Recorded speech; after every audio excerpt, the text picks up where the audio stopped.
Hey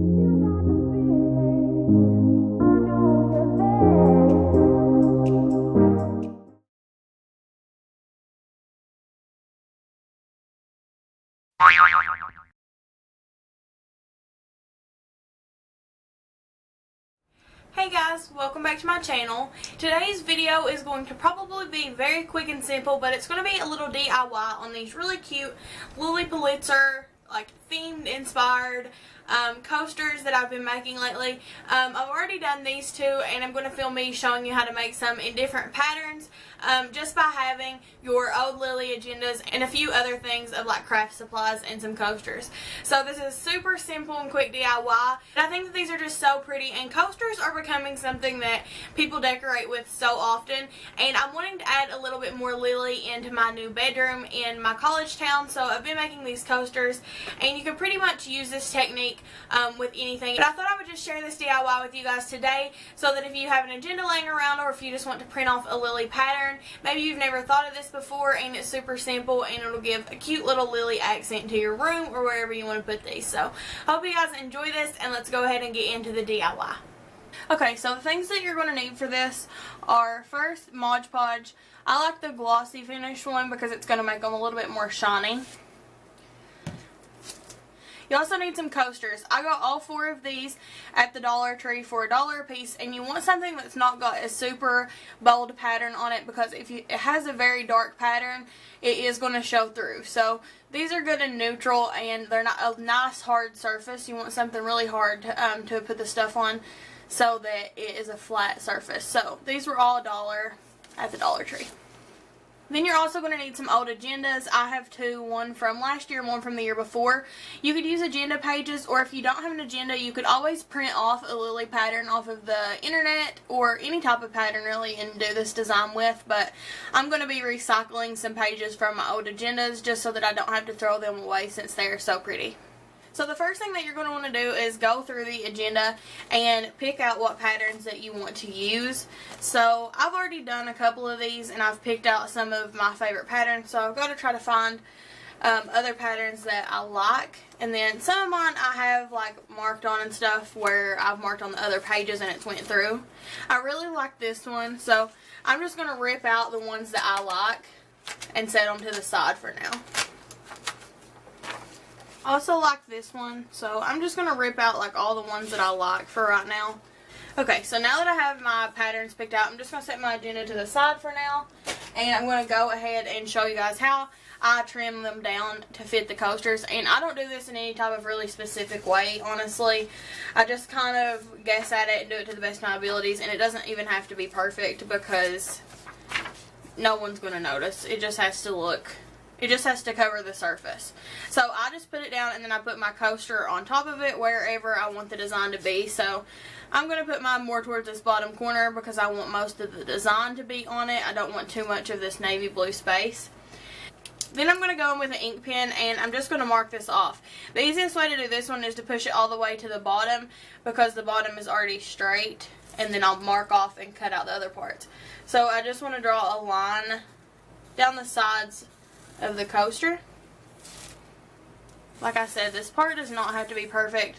I did a couple other ones before trying this, and honestly, it was super easy. So after I have a little template of what I want to do, I'm just going to take some scissors and cut that out. And you just want to cut it a little bit below those lines, because you're just trying to cover the pattern, and you'll see on the coaster there's a little bit of like white around the edges, so it needs to be just a little bit smaller than this. So I like to cut on the inside side of these lines.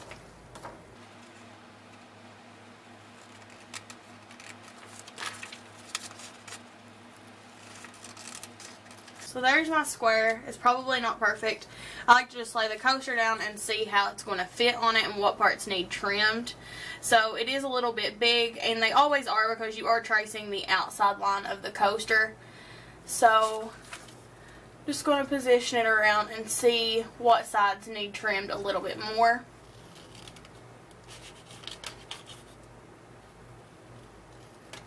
So you'll see I didn't trim off very much there. So this side still needs cut just a little bit. You can see it's a little bit uneven, but it doesn't have to be perfect. Like I said, you're not going to notice it at all.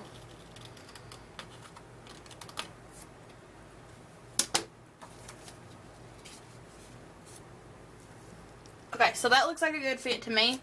Next, we're going to take the plate, and you're going to need a paintbrush. I like one about this size that's going to cover the coaster without having to do too many strokes. So just a medium-sized paintbrush, and then the Mod Podge. I'm going to pour some in the plate and go ahead and do one coat on the coaster and stick this on top of it.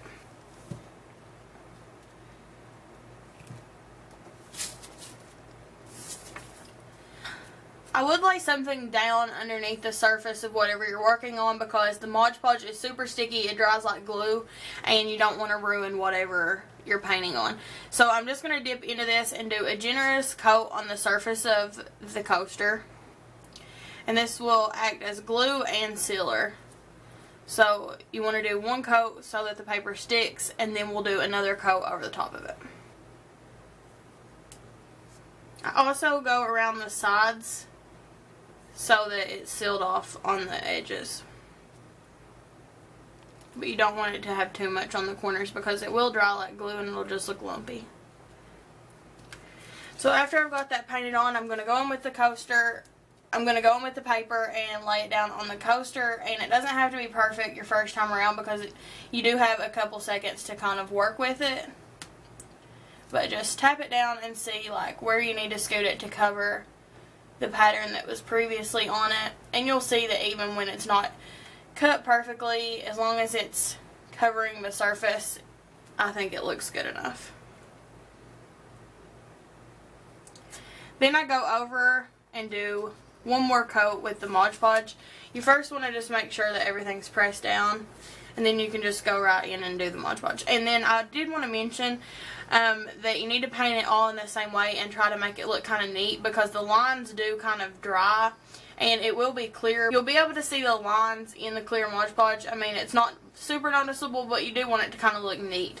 So I would do it in the same direction and kind of make it look straight across. And then you do want to kind of seal the edges. I like to put a little more Mod Podge on here than you probably need, but this is just going to give it a good coat and seal in the paper. So make sure that you get enough on the corners of it because they do have to be sealed as well. That's probably where it would start peeling up first. So I would definitely get a good coat on them. Now while that one's dry, I'm going to go ahead and do another one for you guys. And I'll probably just speed up this clip because I already showed you the process pretty in depth. I'm just going to let you guys watch me do another one in case you want to see the process again.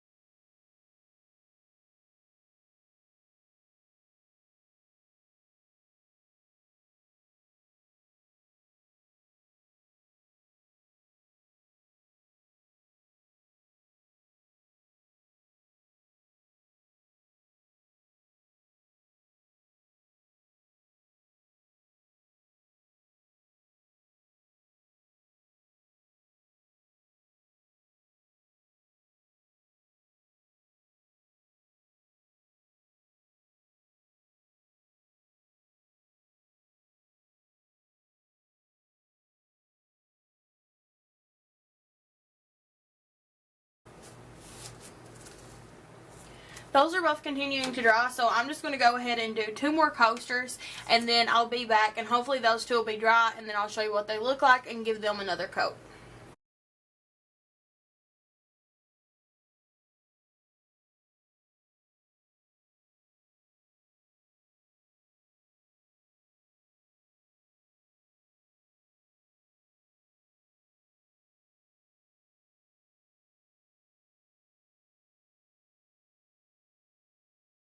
Okay, so these are what they look like with one coat of the Mod Podge on them. And I just wanted to show you that you can see the lines in it a little bit. I don't know if that's going to pick up on camera. I don't think it looks bad. It doesn't bother me. But what I do like to do when I do the second coat of Mod Podge is to do the lines the other way so that it's like a crisscross pattern. I kind of think that that looks cute. I don't know. So that's what I'm going to do. I'm going to do a second coat on these. I just wanted to show you all what they looked like with the first coat. You could probably leave them like this and I would say that they would be fine. But I'm going to go ahead and do a second coat while I have all the stuff out.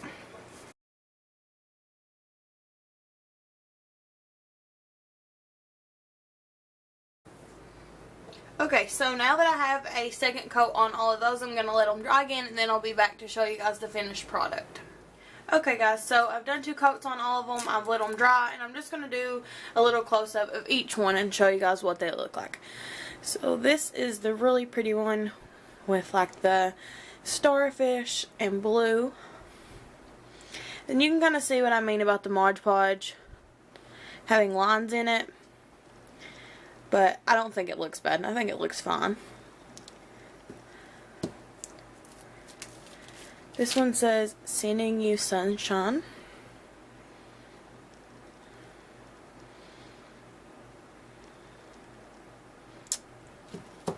This one's a really pretty navy with some pinks and greens, blue, white. I really like this one. Super cute.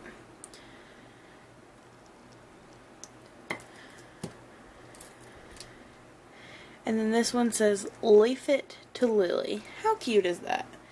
I just think that these are so cute. I love how they turned out. I love this DIY. You could do this Mod Podge technique with pretty much anything, like a hard surface. I made a little like serving tray with this Mod Podge. I did like patchwork of all different Lilly patterns, but I think that these turned out so pretty. I'm very pleased with them, and I think that they're super easy to do. So I hope that you guys enjoyed this little DIY. So I hope you guys enjoyed this video. If you did, please give it a thumbs up, and please subscribe to my channel. That would mean a lot to me, and it will just let you guys know when I upload a new video. So thank you guys so much for watching, and I hope I'll see you in my next Jam Packed July video. Bye.